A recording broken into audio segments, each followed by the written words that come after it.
নমস্কার। উপেন্দ্রকিশোর রায়চৌধুরীর গল্প পিঁপড়ে আর হাতি আর বামুনের চাকর। এক পিঁপড়ে ছিল আর তার পিঁপড়ি ছিল, আর তাদের দুজনের মধ্যে ভারী ভাব ছিল। একদিন পিঁপড়ি বললে, দেখো পিঁপড়ে, আমি যদি তোমার আগে মরি তবে কিন্তু তুমি আমাকে গঙ্গায় নিয়ে ফেলবে। কেমন পিঁপড়ে, ফেলবে তো? পিঁপড়ে বললে, হ্যাঁ পিঁপড়ি, অবশ্যই ফেলবে। আর আমি যদি তোমার আগে মরি তবে কিন্তু তুমি আমাকে গঙ্গায় নিয়ে ফেলবে। কেমন পিঁপড়ি, ফেলবে তো? পিঁপড়ি বললে, তার বলতে, অবশ্যই ফেলবে। এমনি দুজনের কথাবার্তা হয়েছে। তারপর একদিন পিঁপড়ি মরে গেল। তখন পিঁপড়ে অনেক কাঁদলো। তারপর ভাবলো যে এখন পিঁপড়িকে তো নিয়ে গঙ্গায় ফেলতে হয়। এই ভেবে সে পিঁপড়িকে কাঁধে করে নিয়ে গঙ্গায় চলল। সেখান থেকে গঙ্গা অনেক দূরে, যেতে অনেক দিন লাগে। পিঁপড়ে পিঁপড়িকে নিয়ে সমস্ত দিন চলল। তারপর যখন সন্ধে হলো তখন সে দেখল যে সে রাজার হাতিশালে এসেছে, সেই যেখানে তার সব হাতি থাকে। পিঁপড়ের বড্ড পরিশ্রম হয়েছিল, তাই সে পিঁপড়িকে নিয়ে সেইখানে বসে বিশ্রাম করতে লাগল। সেইখানে মস্ত একটা হাতি বাঁধা ছিল, সেটা রাজার পাটহস্তী। হাতিটা সুর নাড়ছিল আর ফোঁস ফোঁস করে নিঃশ্বাস ফেলছিল, আর তাতে পিঁপড়িকে শুদ্ধ পিঁপড়েকে উড়িয়ে নিয়ে যাচ্ছিল। কাজেই পিঁপড়ে রেগে বললে, খবরদার! হাতি কিন্তু তা শুনতে পেল না। সে আবার নিঃশ্বাস ফেললে, আবার তাতে পিঁপড়েকে উড়িয়ে নিল। তাই পিঁপড়ে আরও রেগে খুব চেঁচিয়ে বললে, এই ও, খবরদার, ভালো হবে না কিন্তু, হতভাগা পাঁজি।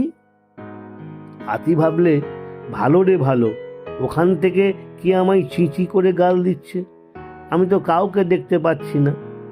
এই বলে সে তার পা দিয়ে সে জায়গাটা ঘষে দিল। পিঁপড়ের তখন ভারী বিপদ। সে ভাবলে, মা গো, এই বুঝি পিষে গেলুম। কিন্তু তারপরেই সে দেখলে যে সে পিষে যায়নি। হাতির পায়ের তলায় যে ছোট ছোট গর্ত থাকে তারই একটাই ঢুকে সে বেঁচে গিয়েছে, আর পিঁপড়িকেও ছাড়েনি। তখন তার আনন্দ দেখে কে? সেই গর্তের ভিতরে বসে সে হাতির পায়ের মাংস খুঁড়ে খেতে লাগলো। ততক্ষণ না সে পিঁপড়িকে নিয়ে একেবারে হাতির মাথার ভেতরে গিয়ে ঢুকেছিল, ততক্ষণ সে খুঁড়তে ছাড়েনি। হাতির কিন্তু তাতে ভারী অসুখ হল। সে খালি মাথা নাড়ে আর চেঁচায় আর পাগলের মতো ছুটোছুটি করে। সকলে বললে, হায় হায়, হাতির কি হলো? তারা কেউ জানে না যে হাতির মাথায় পিঁপড়ে ঢুকেছে। যদি জানতো আর হাতির পায়ের তলায় খুব করে চিনি মাখাতো, তাহলে সেই চিনির গন্ধে পিঁপড়ে তখনই বেরিয়ে আসতো। কিন্তু তারা তো আর তা জানে না। তারা বদ্যি ডাকলো, ওষুধ খাওয়ালো, আর তাতে হাতি মরে গেল। সেদিন রাত্রে রাজামশাই স্বপ্ন দেখলেন যে তার হাতি যেন এসে তাকে বলছে, মহারাজ, তোমার জন্য আমি অনেক খেটেছি, আমাকে নিয়ে গঙ্গায় ফেল। সকালে ঘুম থেকে উঠেই রাজামশাই হুকুম দিলেন, আমার হাতিকে নিয়ে গঙ্গায় ফেলতে হবে। তখনই 300 লোক সেই হাতির পায়ে মোটা দড়ি বেঁধে তাকে হেইয়ো হেইয়ো করে টেনে নিয়ে গঙ্গায় চল। ভয়ানক বড় হাতি, তাকে টানা মুশকিল। সেই লোকগুলি তাকে নিয়ে খানিকটা দূরে যায় আর দড়ি ছেড়ে দিয়ে বসে হাঁপায়। এমন সময় হয়েছে কি, সেইখান দিয়ে এক বামুন ঠাকুর যাচ্ছেন, তার সঙ্গে এক চাকর। সেই লোকগুলিকে বসে হাঁপাতে দেখে সেই চাকরটা বললে, ইঁদুরের মতো একটা হাতি, তাকে টানতে গিয়ে 300 লোক হাঁপাচ্ছে, আমি হলে ওটাকে একলাই নিয়ে যেতে পারি। এ কথা শুনে তো সেই 300 লোক লাফিয়ে উঠল। তারা বললে, কি, এত বড় কথা? আমরা 300 লোক যা পারছি নে, তুই একলাই তা করতে পারবি? আচ্ছা, এর বিচার না হলে তো আমরা হাতি টানছি না। চল বেটা, রাজার কাছে চল, দেখবো তুই কেমন জোয়ান। তাতে সেই চাকর বললে, আচ্ছা চলো না, আমি কি তোদের মতো জোয়ান? তখন মাঠে হাতি ফেলে রেখে তারা সকলে রাজার কাছে এসে বললে, দোহাই রাজামশাই, এর বিচার হয়। আমরা 300 লোক আপনার হাতি টেনে হাঁপিয়ে গেলুম, আর এই বেটা বলছে কিনা সে একলাই সেটা নিয়ে যেতে পারে। এর বিচার না হলে আমরা আপনার হাতি ছোব না। এ কথা শুনে রাজামশাই বামুনের চাকরকে বললেন, কিরে, সত্যি কি তুই এই হাতি একলা নিয়ে যেতে পারিস? চাকর জোর হাতে নমস্কার করে বললে, মহারাজের যদি হুকুম হয় তবে পারি বই, কিন্তু আগে আমাকে পেট ভরে 4টি খেতে দিতে হবে। রাজা বললেন, দাও তো ওকে 100 চাল আর ডাল তরকারি, আগে পেট ভরে খেয়ে নে, তারপর হাতি নিয়ে যেতে হবে। তাতে সে চাকর হেসে বললে, মহারাজ, 100 চাল তো ঝাড়ুওয়ালারা খায়, তাতে কি হাতি টানা চলে? রাজা বললেন, তবে তুই কি চাস? চাকর বললে, মহারাজ, বেশি আর কি চাইব, এই 2 চাল, 2 খাসি আর 1 মণ দই হলেই চলবে। রাজা বললেন, আচ্ছা তাই পাবি, কিন্তু খেতে হবে সব। চাকর বললে, যে আজ্ঞে মহারাজ। বামুনের চাকর সেই 2 মণ চালের ভাত আর 2 খাসি আর 1 মণ দই দিয়ে পেট ভরে খেয়ে তো আগে খুব একচোট ঘুমিয়ে নিল। তারপর নিজের গামছাখানি দিয়ে সেই হাতিটাকে জড়িয়ে বেশ করে একটা পুঁটুলি বাঁধল। তারপর পুঁটুলিটিকে লাঠির আগায় ঝুলিয়ে সেই লাঠি শুদ্ধ সেই পুঁটুলি কাঁধে ফেলল। তারপর গন্ডা 10 পান মুখে গুজে গান গাইতে গাইতে গঙ্গায় চলল। তা দেখে রাজামশাই হাঁ করে রইলেন, আর 300 লোক হাঁ করে রইল, আর সকলে ছুটে বাড়িতে খবর দিতে গেল। ততক্ষণে সে চাকর অনেক দূরে চলে গিয়েছে, আর খুব চঞ্চনে রোদ উঠেছে।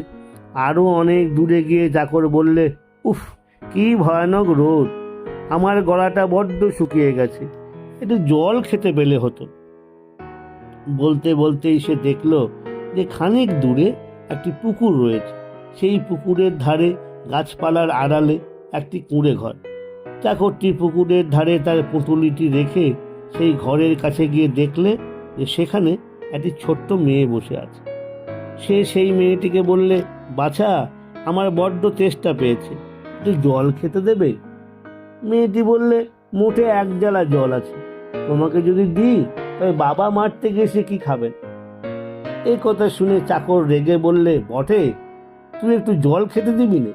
আচ্ছা দেখি এরপর তোরা কোত্থেকে জল খাস। এই বলে সে সেই পুকুরে নেমে চোঁ চোঁ করে তার জল খেতে লাগলো। যতক্ষণ সেই পুকুরে জল ছিল ততক্ষণ খালি চোঁ চোঁ শব্দ শোনা গিয়েছে। দেখতে দেখতে সে 1 পুকুর জল খেয়ে শেষ করল। জল খেতে খেতে তার পেটটা ফুলে আগে ঢাকের মতো হলো, তারপর হাতির মতো হলো, শেষে একেবারে পাহাড়ের মতো হয়ে গেল। এমনি করে পুকুরের সব জল খেয়ে বামুনের চাকর দেখল যে সে জল আর কিছুতেই তার পেটে থাকতে চাচ্ছে না। তখন সে আর কি করবে, তাড়াতাড়ি একটা বট গাছ গিলে ফেলল। সেই বট গাছ তার গলার মাঝখান দিয়ে ছিপির মতো আটকে রইল, জল আর বেরোতে পারল না। তারপরে বামুনের চাকর খুব খুশি হয়ে সেই পুকুরের ধারে শুয়ে বিশ্রাম করতে লাগলো। তার পেটটা তাল গাছের চেয়ে উঁচু হয়ে উঠল, যেন একটা পাহাড়। সেই মেয়েটির বাপ তখন মাঠে কাজ করছিল। সে সেই পাহাড়ের মতো পেট দেখে ভাবল, বাবা, না জানি ওটা কি, বলে সে তাড়াতাড়ি বাড়িতে ছুটে এলো। সে বাড়িতে আসতেই তার মেয়ে বললে, বাবা বাবা, দেখো কি দুষ্টু লোক, আমার কাছে জল চেয়েছিল, ঘরে 1 জালা বই জল নেই, ওকে দিলে তুমি এসে কি খাবে? তাই আমি জল দিইনি বলে আমাদের পুকুরে সব জল খেয়ে ফেলেছে। বলতে বলতে তার দুজনে সেই চাকরের কাছে এলো। সেখানে এসে সে মেয়েটি ভয়ানক নাক ছিটকিয়ে বললে, উহু হু হু, কি গন্ধ! দেখো বাবা, একটা পচা ইঁদুর নাকি পুঁটুলিতে বেঁধে এনেছে। এই বলে সে 1 হাতে নাকে কাপড় দিয়ে আর 1 হাতে 2 আঙুলে সেই হাতি শুদ্ধ পুঁটুলিটা ছুঁড়ে ফেলে দিল। সেই পুঁটুলি পড়ল গিয়ে একেবারে সেই গঙ্গায়। আর মেয়ের বাপ করেছে কি, কোষে কোমর বেঁধে মুখ খামাটি করে মেরেছে বামুনের চাকরের পেটে 1 লাথি। সে কি যেমন তেমন লাথি! লাথির চোটে সেই বটগাছের ছিপি শুদ্ধ তার পেটের সব জল বেরিয়ে ঘর বাড়ি জিনিসপত্র মেয়েটে একেবারে ভাসিয়ে নিয়ে গেল। বাকি রইল খালি মেয়ের বাপ আর বামুনের চাকর। তখন তারা দুজনে মিলে কোলাকুলি করতে লাগলো। কোলাকুলি শেষ হলে সেই মেয়ের বাপ বললে, আরে ভাই, তোর মতো জোয়ান তো আর কোথাও দেখিনি, এক পুকুরের জল খেয়ে সব শেষ করলি। বামুনের চাকর বললে, ভাই তোর মতন জোয়ানও তো আমি আর কখনো দেখিনি, এক লাথিতে আমার পেট হালকা করে দিলি। এই কথা নিয়ে তখন তাদের মধ্যে ভারী তর্ক আরম্ভ হলো। এই বলে তুই বেশি জোয়ান, ও বলে তুই বেশি জোয়ান, এখন কার কথা ঠিক তাকে বলবে। অনেক তর্ক করে তারা ঠিক করলে, চল একটা খুব বড় বাজারে গিয়ে দুজনে কুস্তি লড়ি, তাহলেই দেখা যাবে কে বেশি জোয়ান। এই বলে তারা দুজন কুস্তি লড়তে বাজারে চলেছে। এমন সময় এক মেছুনির সঙ্গে তাদের দেখা হলো। মেছুনি ঝুড়িতে করে মাছ নিয়ে বাজারে বেচতে যাচ্ছিল। তাদের দুজনকে দেখে জিজ্ঞেস করলে, হ্যাঁ গা, তোমরা কোথায় যাচ্ছ? তারা বললে, বাজারে যাচ্ছি কুস্তি লড়তে। তা শুনে মেছুনি বললে, বাজার তো ঢের দূর বাছা, এত কষ্ট করে তোরা সেখানে যাবে কি করতে? তার চেয়ে আমার ঝুড়ির ভিতরে এসে কুস্তি কর।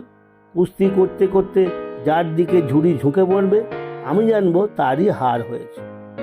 শুনে তারা দুজনে বললে, বাহ, বেশ কথা, কুস্তিও করতে পারবো, আঁটতেও হবে না।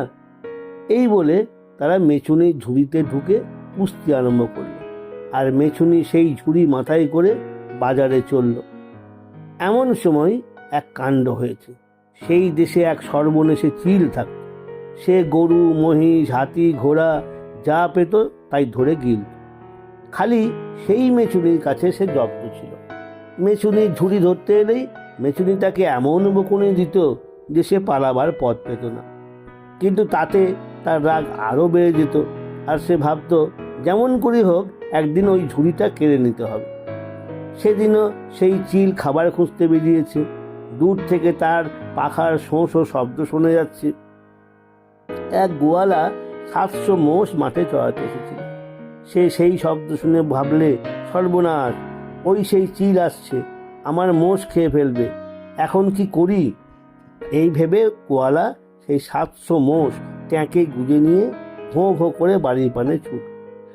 বাড়ির লোকে জিজ্ঞেস করলে, কি হয়েছে, অত যে ছুটে এলে? সে বললে, রেখে আসবো কেন, সঙ্গে এনেছি। তারা বললে, তবে কই মোষ? সে বললে, এই দেখো না। বলে সে ট্যাঁক খুলে দিল, আর 700 মোষ তার ভেতর থেকে বেরিয়ে এলো। তা দেখে তারা খুব খুশি হয়ে বললে, ভাগ্যিস তুমি ট্যাঁকে করে নিয়ে এসেছিলে, নইলে আজ সব মোষ খেয়ে ফেলতো। সে চিল তো খাবার খুঁজতে বেরিয়েছে, আর মেছুনি ঝুড়ির ভেতরে থেকে 2 পালোয়ান কুস্তি লড়ছে। মেছুনি খালি তাদের কথাই ভাবছে, চিলের কথা আর তার মনে নেই। ঠিক এমনি সময় চিল তাকে দেখতে পেয়ে ছোঁ মেরে তার মাথা থেকে ঝুড়ি নিয়ে পালাল। সেই দেশে রাজামশাই মেয়ে ছাতে বসেছিলেন। দাসী তার চুল আঁচড়ে দিচ্ছিল। রাজার মেয়ে আকাশের দিকে চেয়ে দেখছেন। এমন সময় তার চোখে কি যেন পড়ল। রাজার মেয়ে চোখ বুজে বললেন, দাসী, দেখ দেখ আমার চোখে কি পড়েছে। দাসী কাপড়ের কোণ পাকিয়ে তাতে থুতু লাগিয়ে তাই দিয়ে রাজার কন্যার চোখের ভেতর থেকে ভারী চমৎকার একটা ছোট কালো জিনিস বার করলে। রাজা বললে, কি সুন্দর, কি সুন্দর দাসী, এটা কি? দাসী বলতে পারলে না সেটা কি। বাড়ির ভেতরে সকলে দেখলে, কেউ বলতে পারলে না সেটা কি। রাজা এলেন, মন্ত্রী এলেন, তারাও বলতে পারলেন না সেটা কি। তখন রাজা বড় বড় পণ্ডিতদের ডাকিয়ে আনলেন। তাদের কাছে এমন সব কল ছিল যা দিয়ে পিঁপড়েটাকে হাতির মতো দেখা যায়। সেই কলের ভিতর দিয়ে দেখে তারা বললেন, এটা তো দেখছি একটা ঝুড়ি, তার ভিতরে কতগুলো মাছ আছে, আর দুজন লোক কুস্তি লড়ছে। নমস্কার।